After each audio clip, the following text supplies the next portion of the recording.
أعوذ بالله من الشيطان الرجيم بسم الله الرحمن الرحيم السلام عليكم ورحمة الله وبركاته. وعليكم السلام ورحمة الله وبركاته.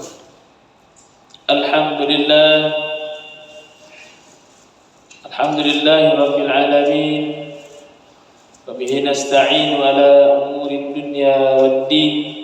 الصلاة والسلام على أشرف الأنبياء والمرسلين وعلى آله وصحبه أجمعين. أما بعد. قال رب اشرح لي صدري ويسر لي أمري واحلل عقدة من لساني يفقهوا قولي. Alhamdulillah, bersyukur kita atas kehadiran Allah Subhanahu wa taala.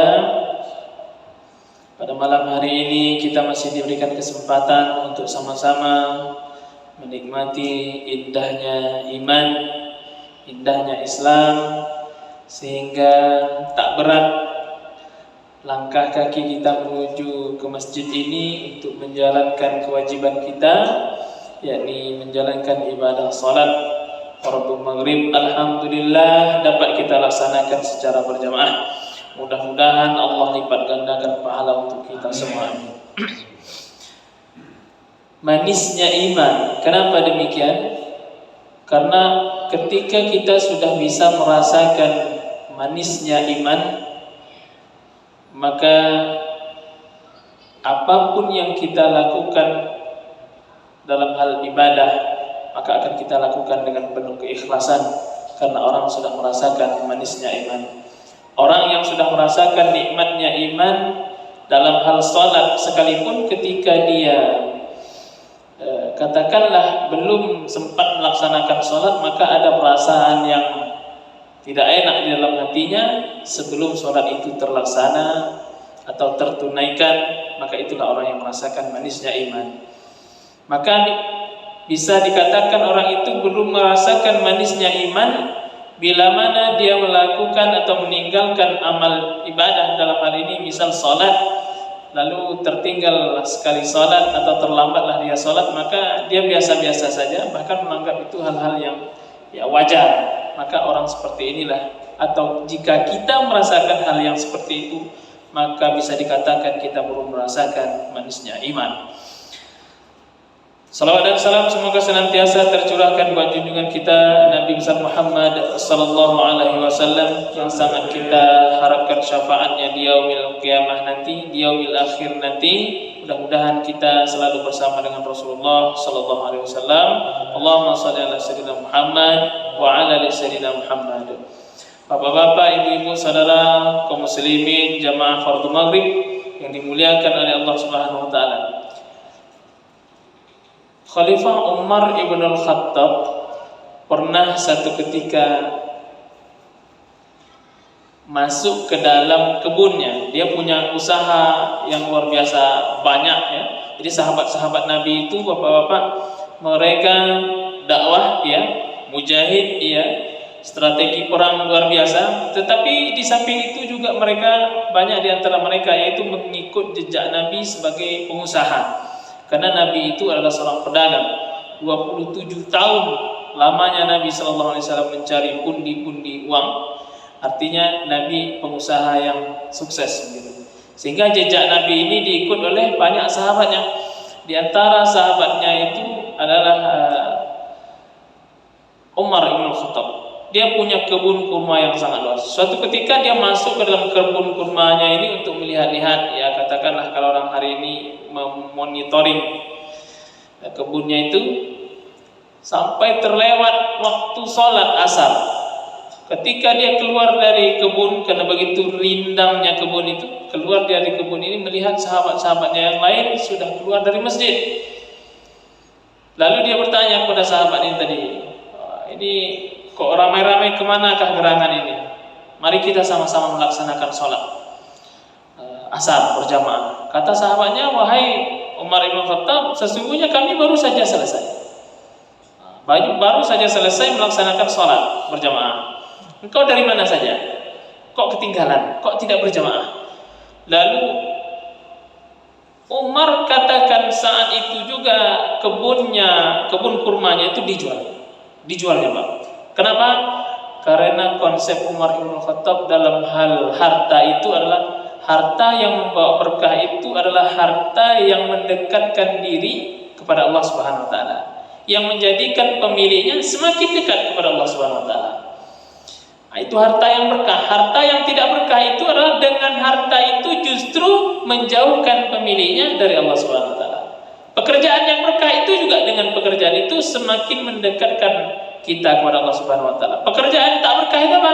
Pekerjaan yang di dalamnya justru membuat kita semakin jauh dari Allah Subhanahu wa taala. Salat tak bisa, menutup aurat tak bisa. Kan banyak sekarang hari ini perusahaan-perusahaan yang mewajibkan kepada karyawatinya tak boleh pakai jilbab gitu kan.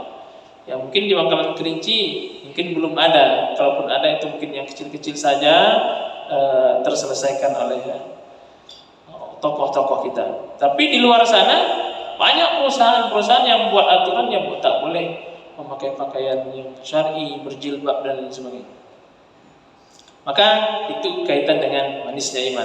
Bapak-bapak, ibu-ibu, saudara kaum muslimin yang dimuliakan Allah Subhanahu wa taala, malam ini kita sudah masuk pada tanggal 3 bulan 11 Zulqa'dah atau Zulkaidah dalam kalender Hijriah, yang berarti lebih kurang 37 hari lagi kita akan merayakan hari raya Idul Adha, hari raya haji. Maka saya ingin sampaikan satu tema yang berkaitan dengan hadis-hadis yang berkaitan dengan hari raya kurban atau anjuran untuk berkurban. Kenapa saya sering sampaikan berkaitan dengan hadis-hadis? Maka ini kajian-kajian yang linear. Linear itu dalam artian tematik, temanya tentang hadis-hadis saja. Jadi sedikit banyak pengetahuan hadis kita tahu. Ingat kita, apa itu hadis? Ma udhifa ila Nabi sallallahu alaihi wasallam qaulan fi'lan taqriran sifatan aw hammiyatan, maka itu hadis. Hadis itu apa saja yang disandarkan kepada Nabi berupa perkataan Nabi, fi'lan perbuatan Nabi, taqriran ketetapan Nabi, sifatan sifat-sifat Nabi, aw hammiyatan atau keinginan-keinginan Nabi, maka itu semua adalah hadis. Apa saja yang disandarkan kepada Nabi itu namanya hadis. Maka itu kita kaji sedikit banyak. Ada qaulan, perkataan Nabi memerintahkan ini, maka itu perkataan. Fi'lan, perbuatan Nabi. Salat, maka itu hadis fi'li. Sallu kama ra'aitumuni usalli, salatlah kalian sebagaimana kalian melihat aku salat. Makanya dalam salat kita banyak perbedaan dalam amaliyahnya, gerakan-gerakan dan sebagainya. Dalam imam mazhab yang 4 pun perbedaan-perbedaan itu terasa sangat jelas, namun bukan membuat kita bertengkar akan hal itu, akan tetapi kita bersepakat terhadap apa yang datang daripada Nabi Shallallahu Alaihi Wasallam dengan sumber yang jelas, maka kita amalkan itu tanpa menyalahkan yang lain. Tapi kalau sudah lari dari ketentuan yang diajarkan oleh Nabi Shallallahu Alaihi Wasallam, maka wajib kita pertanyakan itu. Seperti baru-baru ini sholat di pondok pesantren Az-Zaitun, itu kan orang awam semacam kita pun kita tahu itu tidak diajarkan oleh Nabi Shallallahu Alaihi Wasallam. Sholat berjarak itu dengan alasan yang tidak logis menurut syekhnya itu. Ya, kalau sholat berjarak kan kita mau menguap, mau makan jengkol makan petai. Jadi kalau kita menguap, jadi orang sebelah tidak akan terasakan bau itu. Jadi alasan menjarak saf itu karena makan jengkol dan petai itu bukan bukan dalil yang tepat. Makanya Nabi kan sudah jelaskan, maksudnya kalau kita makan hal-hal seperti bawang, petai, jengkol, sudah saya sampaikan beberapa waktu yang lalu, maka itu hal-hal yang dimakruhkan. Kalau bisa jangan dimakan, apalagi mendekat waktu sholat, karena bisa mengganggu konsentrasi orang yang sebelah kita. Maka itu orang awam saja kita sudah bisa menilai bagaimana azan yang tanpa irama, bagaimana sholat bercampur kemudian ada perempuan dan sebagainya. Maka itu secara kaji kata orang Melayu, kaji bodoh sajalah, kita orang mudah kaji mudah saja, itu tidak seperti yang diajarkan oleh Nabi sallallahu alaihi wasallam. Justru itu menghinakan sunnah Nabi sallallahu alaihi wasallam. Bapak-bapak, ibu-ibu, saudara kaum muslimin yang dimuliakan oleh Allah Subhanahu wa taala. Kurban. Nah, ini dia. Ini memotivasi atau menambah wawasan kita tentang kurban. Apa sih kurban itu? Kita sudah maklum ini kurban. Kurban itu pun kita tidak tahu berasal dari bahasa apa. Nah, kurban. Kurban, hukum kurban, ya, mayoritas ulama berpendapat hukum kurban itu adalah sunnah muakkadah, artinya sunnah yang dikuatkan. Kedudukannya sama dengan umroh, sama dengan akikah. Nah, itu kuat, mendekati wajib tapi tak sampai wajib. Dia hanya sunnah tapi muakkad. Sunnah yang sangat kuat yang dianjurkan. Jadi dalam istilah fikih itu kan sunnah banyak. Dalam istilah fikih sunnah itu ada banyak. Ada namanya sunnah muakkad, ada namanya sunnah saja, ada yang namanya mustahab. Itu sunnah juga. Kalau mustahab itu sunnah yang Nabi senang tapi Nabi tak pernah buat. Nabi senang tapi Nabi tak pernah buat. Banyak contohnya. Misal seperti memotong hewan korban itu pun Nabi yang menyembelihnya sendiri, itu mustahab. Kemudian ada sunnah muakkad. Muakkad inilah yang termasuk di dalamnya adalah berkorban. Kemudian ada sunnah mustahab lain, sunnah mustahab yang Nabi senang tapi Nabi jarang melakukan atau tak pernah melakukan. Seperti sholat sunnah sebelum maghrib. Sholat sunnah sebelum maghrib Nabi jarang melakukan. Bahkan dalam riwayat mengatakan bahkan Nabi tak pernah melakukan. Hanya saja ada hadisnya. Shollu qoblal maghribi liman syaa. Salatlah sebelum maghrib bagi yang mau saja, kata Nabi. Jadi ketika kita melihat ada kawan-kawan kita yang salat sebelum salat maghrib, maka tetap bawa, karena dia mengamalkan hadis Nabi. Shollu qoblal maghribi liman syaa. Salatlah kalian sebelum maghrib itu yang mau saja, kata Nabi. Yang tak mau ya sudah. Nah, itu mustahab juga. Kemudian selalu meletakkan minuman sebelah kanan, itu juga mustahab, sunnah-sunnah yang Nabi senang, gitu kan.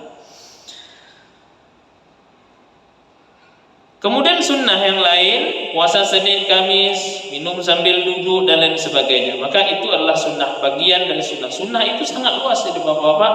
Sunnah itu sangat luas. Jangan kita mengkerdilkan sunnah. Sunnah itu hanya, mohon maaf, misalnya jenggot saja atau celana saja atau gamis saja. Tak. Sunnah itu sangat-sangat luas. Begitu luas sunnah itu. Jadi orang yang makan atau minum lalu dia habiskan minumannya itu juga sudah.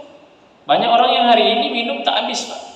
Wah, itu tak boleh, malah jatuhnya kepada mubazir. Nabi SAW tidak menyenangi hal-hal tersebut. Jadi ada beberapa dalil yang berkaitan dengan perintah atau anjuran berkorban yang hukumnya sunnah muakkad ini. Yang pertama dari sanadnya, dari sahabat Nabi SAW, an Jabir radhiyallahu anhu, dari Jabir radhiyallahu anhu, qala, dia berkata, kharajna ma'a Rasulillah sallallahu alaihi wasallam, kami keluar bersama Rasulullah sallallahu alaihi wasallam, muhalliyina bil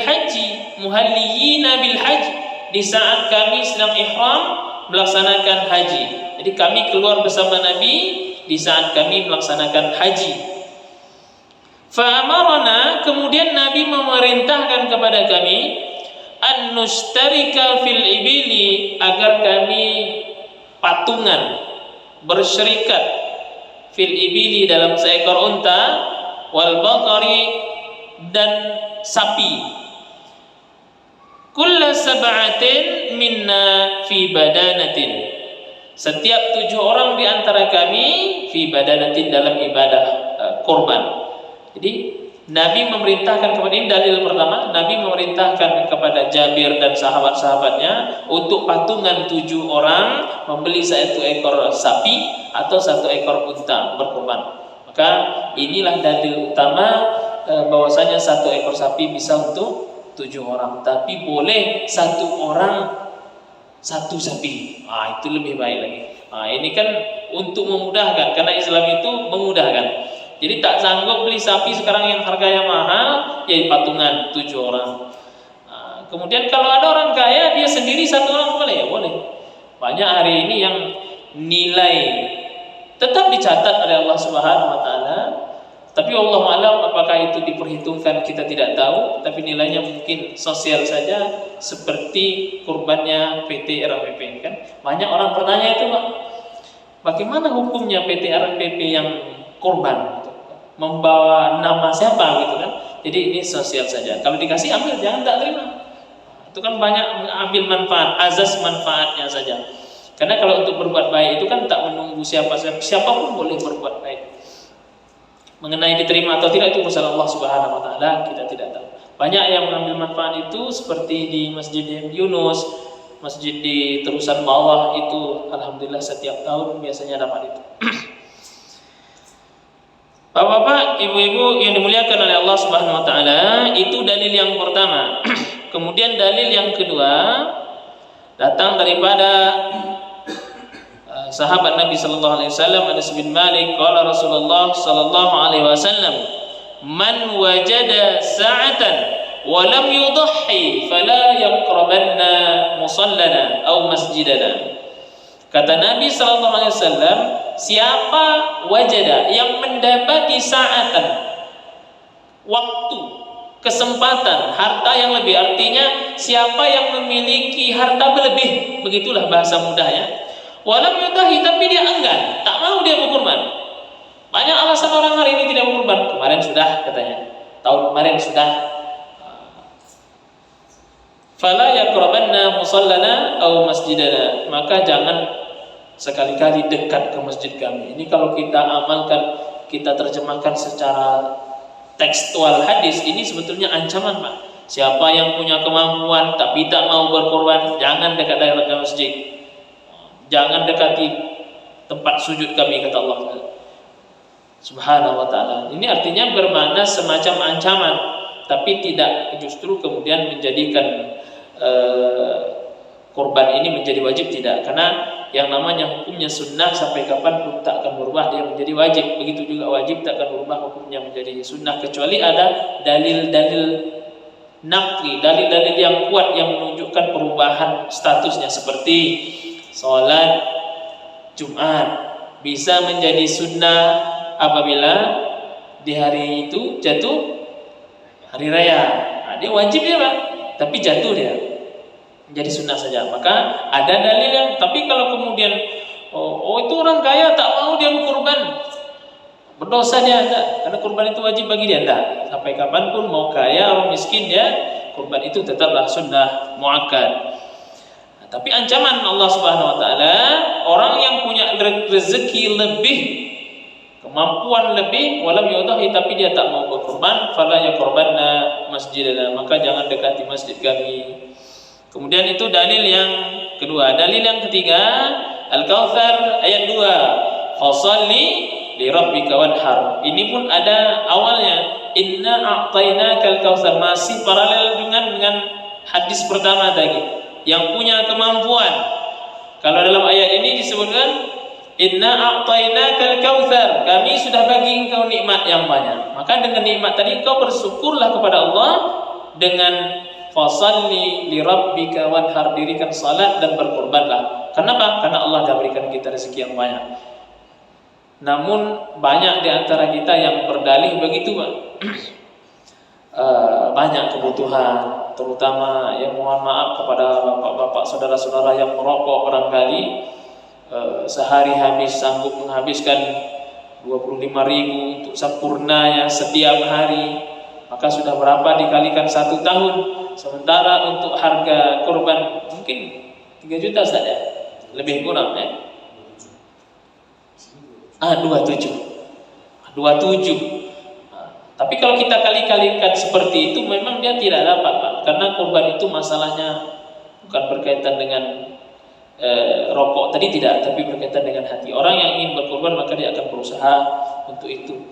Jadi bukan juga alasan kemarin sudah. Karena kurban itu panggilan, makanya untuk mendekatkan diri kepada Allah Subhanahu wa taala, maka disebutlah istilahnya kurban, taqarrub ilallah, mendekatkan diri kepada Allah Subhanahu wa taala.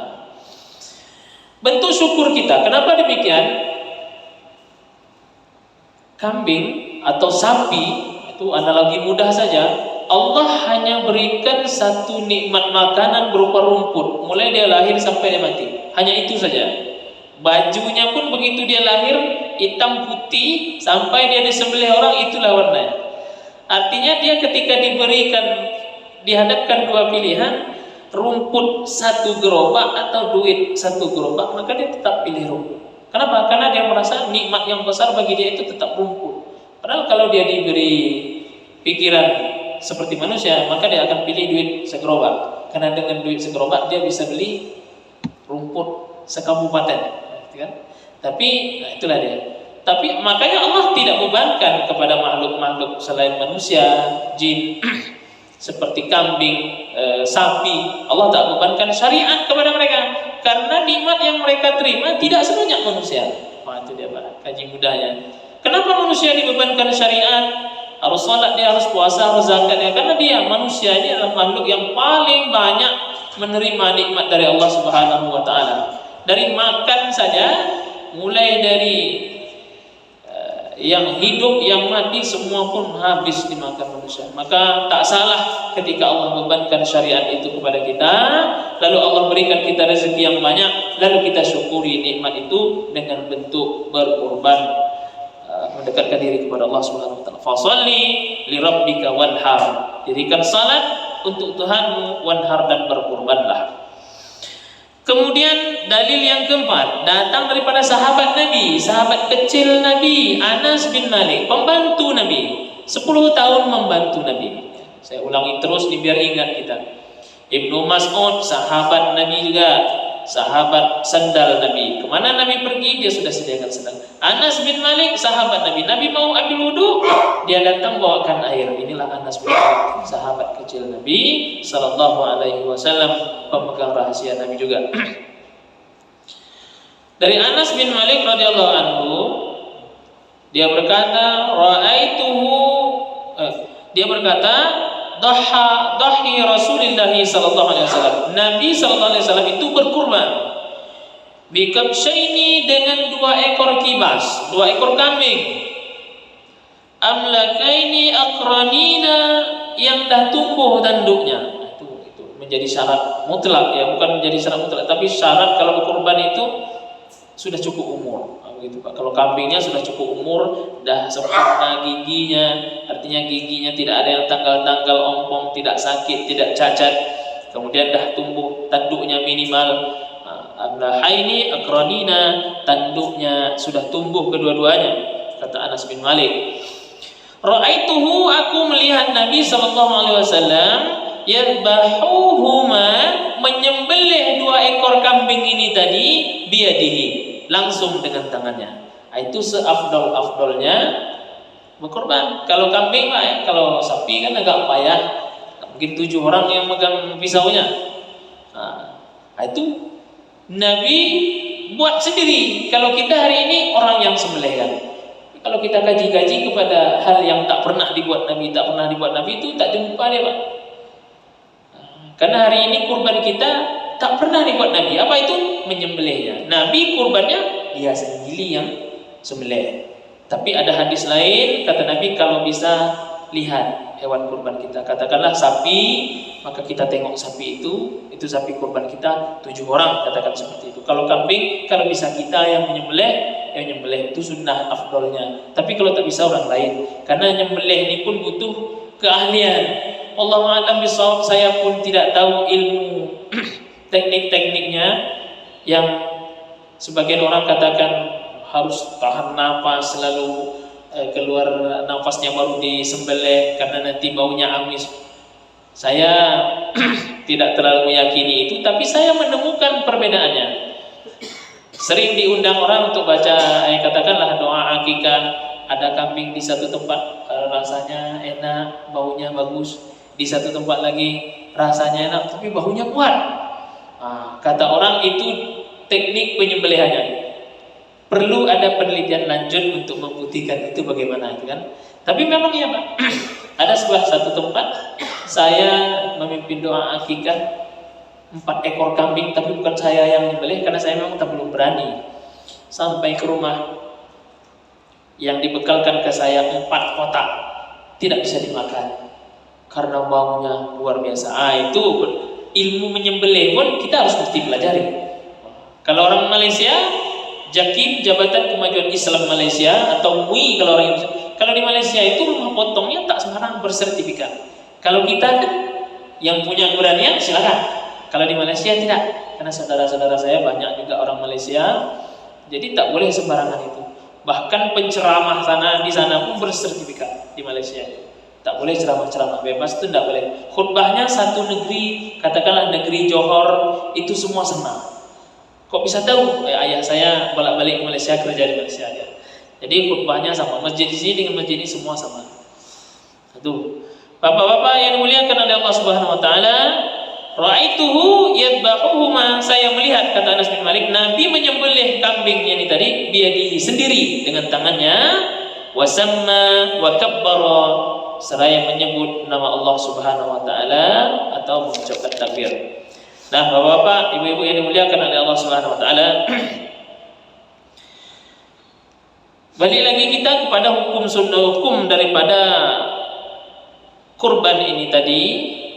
Ini berkaitan dengan hal-hal yang dilarang oleh Nabi sallallahu alaihi wasallam bagi kita yang berkurban. Maka tanamkan niat itu bapak-bapak, ibu-ibu yang dimuliakan Allah Subhanahu wa taala. Meskipun kita barangkali belum bisa berkurban, tapi Islam itu luar biasa indahnya, baru niat saja pun sudah dicatat. Bedanya dengan berbuat keburukan, ada niat setelah ini mau main domino kita, setelah ini mau ya katakanlah ada bau-bau maksiat di sana, baru niat kita tidak dicatat oleh Allah. Tapi kalau berbuat baik, saya mau berkorban di tahun ini, belum ada duit lagi, tapi niat saja baru sudah dicatat sebagai, ternyata tak jadi, maka catatan itu takkan pernah dihapus oleh Allah Subhanahu wa taala. Maka rajin-rajinlah berniat, alhamdulillah bisa melunasi niat tersebut. Hal-hal yang dilarang ketika kita sudah menjadi peserta kurban. An Ummu Salamah, dari Ummu Salamah. Ummu Salamah ini Bapak dan Ibu adalah istri Nabi. Istri Nabi yang paling terakhir meninggal, namanya Ummu Salamah radhiyallahu anha. Qala, dia berkata, qala Rasulullah sallallahu alaihi wasallam, Nabi sallallahu alaihi wasallam bersabda, "Idza ra'aitumul hilal," ketika kalian melihat hilal, anak bulan apa? Dzulhijjah. Ketika kita melihat anak bulan Zulhijjah, artinya tanggal 1, wa arada ahadukum ayudhi, kemudian salah seorang di antara kalian itu berkurban, artinya sudah menjadi peserta kurban, falyumsik an sya'rihi, jangan kalian potong rambut, kata Nabi. Wa azfarihi, jangan potong kuku. Kan? Sebagian orang kita tak paham, maka inilah kesempatan kita belajar. Oh, ternyata orang yang kalau berkorban itu Nabi melarang, tapi larangan itu bukan sampai haram, artinya hilang keutamaannya. Falyumsik an sya'rihi, jangan potong rambut, wa asfarihi, jangan potong kuku. Kapan? Tanggal 1 sampai tanggal 10. 1 Zulhijjah sampai tanggal 10 Zulhijjah, jangan potong rambut, jangan potong kuku. Kalau ada rencana nak potong rambut, setelah itu atau sebelum itu. Nah, itu dia. Lalu sampai hewan itu disembelih. Setelah hewan disembelih, baru boleh dipotong kuku dan potong rambut. Kenapa dilarang? Kenapa dilarang? Menurut pendapat para ulama, agar seluruh anggota tubuh kita, orang yang berkurban, yang tidak ya tidak masalah. Orang yang berkurban ini kenapa dilarang potong kuku dan rambut? agar seluruh anggota tubuhnya tetap utuh dan sempurna. Nah, ini menurut pemahaman para ulama. Karena kita tidak bisa memahami Al-Quran dan hadis itu dengan ra'yi kita, Pak, dengan pemikiran kita, sekehendak kita, dengan akal kita. Karena kalau sudah Allah dan Nabi Sallallahu Alaihi Wasallam sebutkan, sepintar apapun kita, maka sami'na wa ata'na, itu saja, Pak. Kata-kata Nabi, kenapa mohon maaf ketika kita buang angin harus perbaharui wudhu kita, sementara kalau kita mohon maaf buang air kecil harus kita cuci, buang air besar harus kita bersihkan. Tapi kenapa ketika buang angin justru yang tidak meninggalkan bekas sama sekali, justru kita mesti berwudu juga, memperbaharui wudu kita juga. Kenapa demikian? Karena sudah perintah Allah dan Nabi Sallallahu Alaihi Wasallam. Kenapa sholat? Jangan ditanya. Jangan ditanya kenapa mesti sholat, kenapa mesti puasa. Oh, dengan puasa kita merasakan itu kan pecahan, apa istilahnya, orang hari ini mendefinisikan manfaat puasa pada segala macam. Maka sama dengan kurban, ketika Allah suruh perintah berkurban, maka tak perlu kita cari dalilnya. Orang Islam itu seharusnya seperti itu.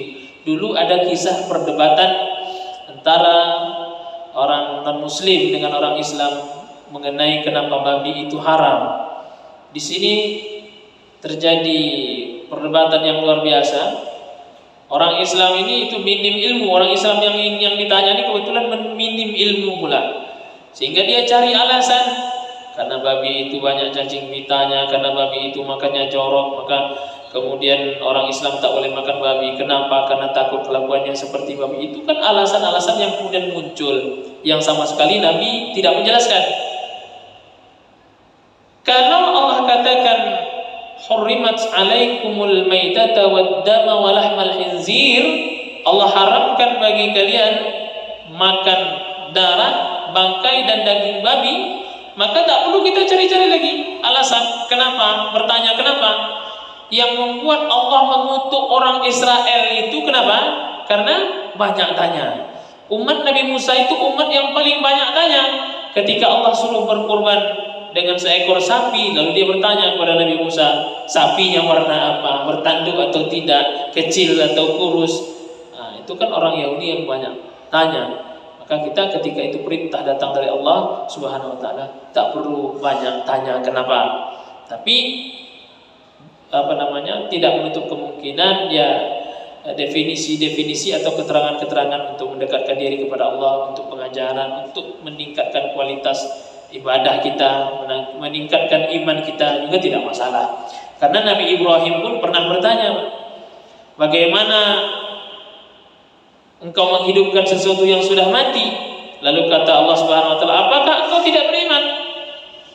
Bukan, kata Nabi Ibrahim, walakin yatma'inna qalbi, akan tetapi untuk menguatkan, meyakinkan hatiku, benarkah Allah itu Maha Kuasa.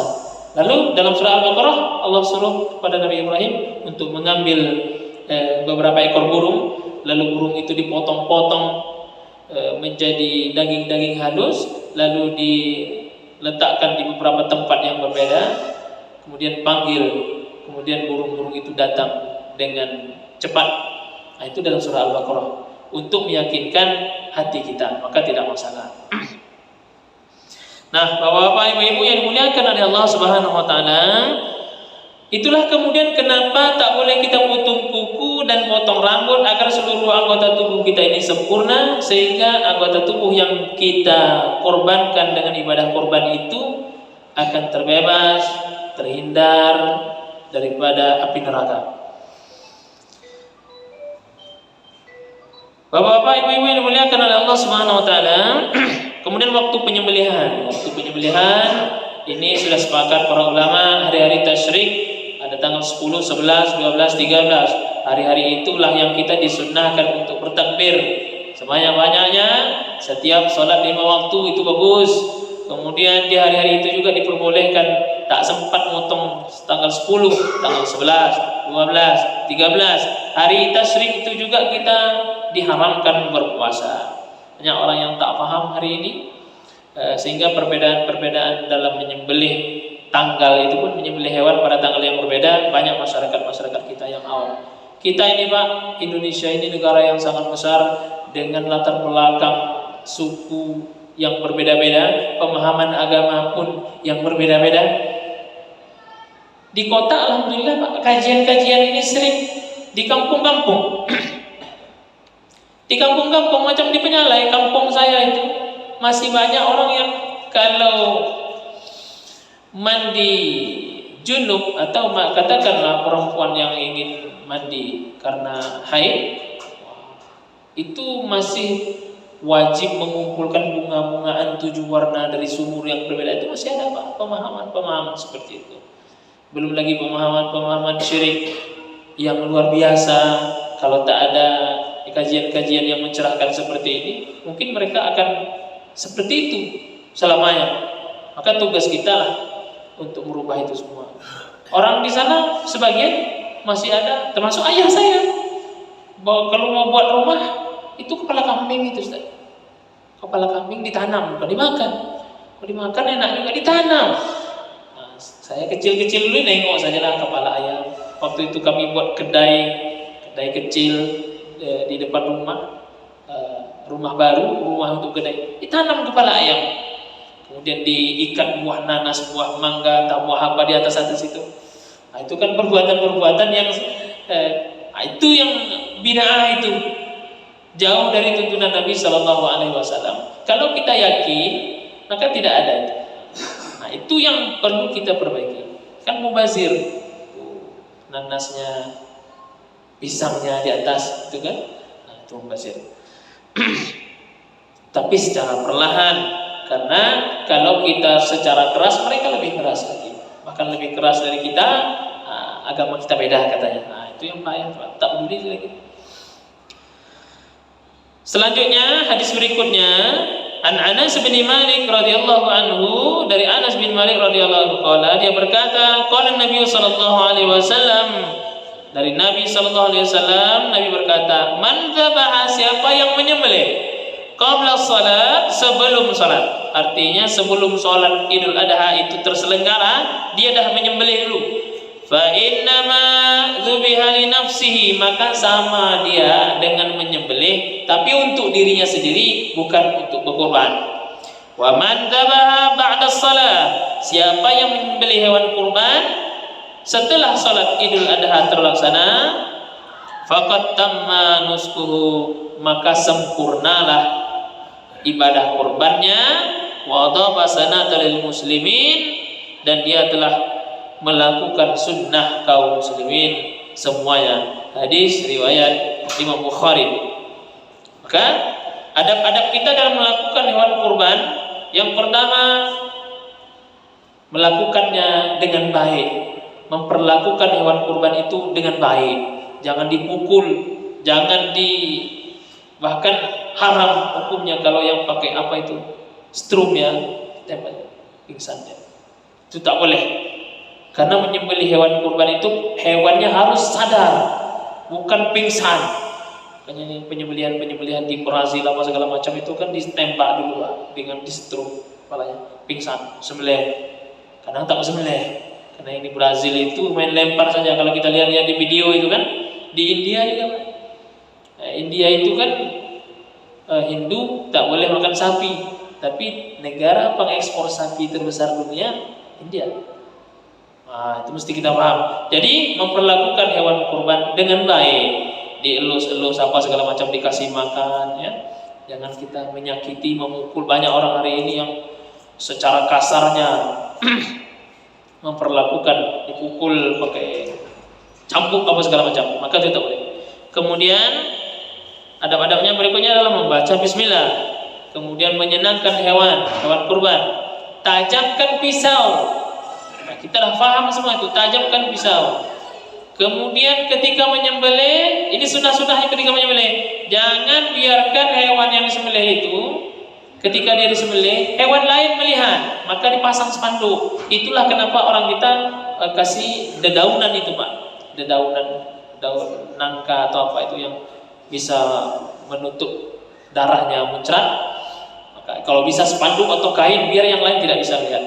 Nah, itu sunnahnya Pak. Sederhana. Itu tadi saya katakan sunnah Nabi itu besar. Bahkan ketika menyembelih hewan kurban pun sunnahnya ada di sana. Wah, jangan sampai yang lain melihat begitulah. Kan Nabi pernah memarahi seorang pedagang kambing di Madinah. Ketika Nabi berjalan di pinggiran kota Madinah, dia melihat orang mengasah pisau di depan kambing. Marah Nabi, Pak. Apakah kamu ingin membunuh kambing ini sebelum dia mati? Ini tak boleh, ini dalil teroris, ini tak boleh. Menakut-nakut kambing saja. Teror itu kan menakut-nakuti, Pak. Teroris dengan teror-terornya. Teroris itu orangnya, teror itu perbuatannya. Menakut-nakuti kambing saja tak boleh, apalagi menakut-nakuti manusia. Makanya mengejutkan orang itu tak boleh. Orang lagi sedang berdiri, wah, dari belakang. Itu tak boleh, Pak. Kan kita tak paham itu kadang-kadang. Kenapa? Itu mengejutkan. Kalau dia ada sakit jantung, mati dia gara-gara kita. Luar biasa indahnya Islam ini, Pak. Mengejutkan orang pun tak boleh. Tapi kita suka mengejutkan itu anak kita kejut-kejutkan. Terkejut dia, Pak. Nah itu. Jadi kita amalkan nih, jangan biarkan hewan lain melihat. Apalagi ini Masjid Muhajirin kan banyak sapinya. Lubangnya pun mesti banyak. Yang lain tuh biarkan anak-anak yang lain pada mengandang-andang dia, jangan sampai dia. Kalau ingin dapat sunnahnya, gitu.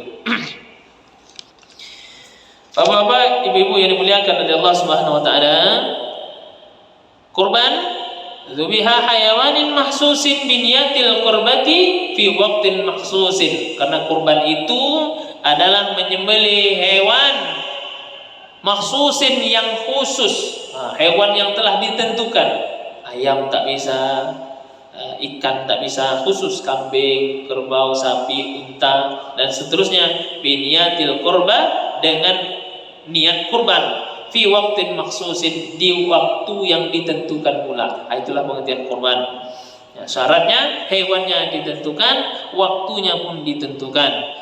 Dan ternyata amalan yang paling dicintai oleh Rasulullah SAW, dicintai Allah dan Rasulnya pada hari nahar adalah menyembelih hewan kurban. Hadis ini datang daripada istri Nabi Sayyidah Aisyah radhiyallahu anha.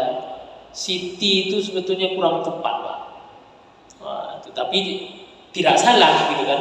Karena kita hanya mengenal Siti itu yang di Nusantara lah, katakan Indonesia, Malaysia, Brunei, Singapura. Itulah negara-negara yang mengenal istilah Siti itu. Karena di Arab tak ada Siti itu. Aisyah ya Aisyah saja, Khadijah ya Khadijah saja. Lalu kemudian sampai ke Indonesia jadi Siti. Karena dicari akar kata bahasa Arabnya tak jumpa. Tapi kalau Sidi atau Sayyid jumpa. Sayyid itu artinya tuan. Sidi diambil dari kata Sayyid, artinya tuan juga. Tapi kalau Siti tidak jumpa dia. Maka ya tidak masalah juga. Maka kalau bisa kita merubahnya menjadi lebih baik Sayyidah. Kalau ada Sayyid, ada Sayyidah. Maka Sayyidah Aisyah radhiyallahu anha, istri Nabi SAW yang gadis satu-satunya, karena sisanya yang lain istri Nabi adalah janda.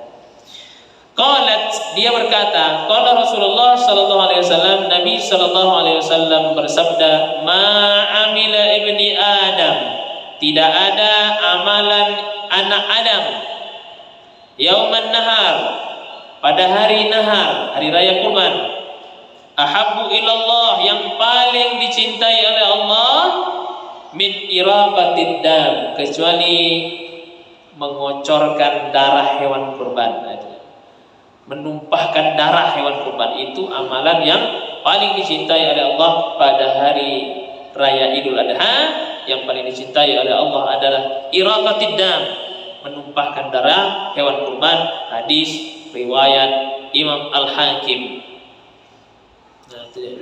Kemudian ada orang mampu tapi tak berkorban, apakah berdosa? Tidak.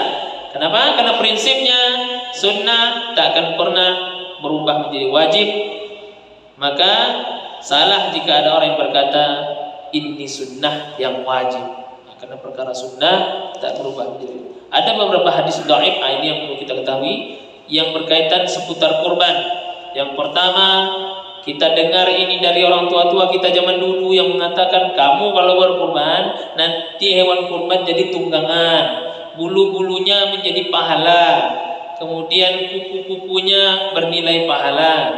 Itu menurut jumhur muhaddisin, para muhaddis, Imam Bukhari, Muslim dan lain sebagainya, jumhur ulama hadis mengatakan hadis ini la aslalahu, tak ada asalnya.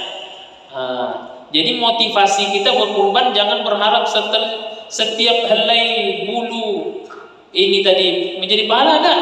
Karena motivasi kita taqarrub ila Allah, mendekatkan diri kepada Allah. Bukan setiap helai bulunya menjadi pahala, enggak. Kenapa? Hadis ini mungkar menurut para ulama, tidak ada asalnya. Jadi motivasi kita berkurban bukan menjadikan hewan kurban itu tunggangan di hari kiamat. Itu bukan urusan kita. Berkurban saja maka Allah akan memberikan kebaikan yang banyak untuk kita. Itu yang pertama. Kemudian hadis lemah berikutnya berkata dengan kurban ini adalah bikulli sya'ratin hasanatin, setiap helai bulunya adalah kebaikan. Ini juga tidak benar, artinya hadis ini tidak bersumber. Nah, bapak-bapak, ibu-ibu yang dimuliakan oleh Allah Subhanahu wa taala, dari Abdullah bin Amr bin Az bin Amr radhiyallahu anhuma, ma min ayyamin a'zamin indallah, ya, tidak ada hari yang paling agung di sisi Allah Subhanahu wa taala adalah pada hari itu fa'aktsaru fihinna minat tahlil wat takbir wat tahmid. Pada hari di mana kita dianjurkan untuk memperbanyak bertakbir, bertahmid dan bertahlil, memuji Allah Subhanahu wa taala. Itu beberapa hadis yang berkaitan dengan anjuran berkorban. Maka tanamkan dalam hati kita, kalaupun tidak bisa ikut peserta kurban tahun ini, tahun depan minimal sudah tertanam niat itu meskipun tidak terlaksana. Tapi alhamdulillah, ketika kita berniat kebaikan, insya Allah akan Allah mudahkan jalan kita berkorban. Mudah-mudahan korban kita bermanfaat bagi orang banyak, karena saya dengar di masjid ini korbannya cukup banyak dan disebar kemana-mana, Ustaz, ya. Alhamdulillah. Mudah-mudahan saudara-saudara kita yang miskin, yang jarang makan sedap di hari raya Idul Adha nanti, mereka juga bisa merasakan makan daging yang sehat, yang bermanfaat untuk mereka dan bermanfaat untuk kita semua. Cukup, ya? Begini, tadi disampaikan bahwasanya proses penyembelihan hewan kurban itu, bahwa hewan kurban itu kan dalam keadaan sadar. Pada kasus tertentu kita akan jumpai hewan ternak ini atau hewan kurban ini kan ada yang jinak, ada yang liar. Jadi kalau kita perlakukan juga dia dengan seperti yang disebutkan tadi selembut-lembutnya, jangan kan lembut, dekat aja wah susah. Begitu. Ini case ini kan itu.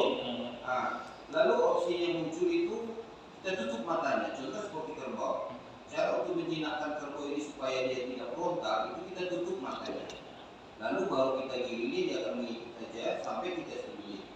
Nah, kira-kira boleh tidak? Yang dimaksudkan yang tidak boleh tadi itu kan seperti yang menyetrum itu kan memang hilang, kesadarannya hilang sama sekali.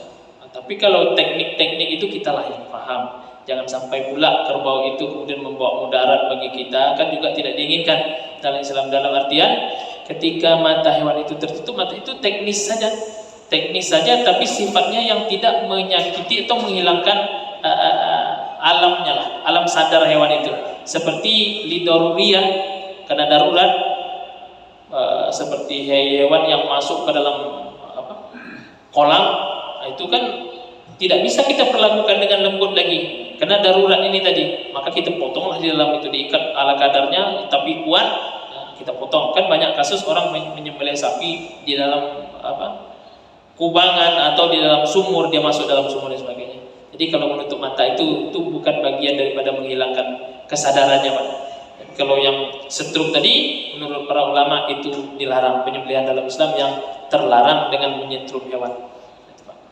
Demikian, Pak, ya. Ya.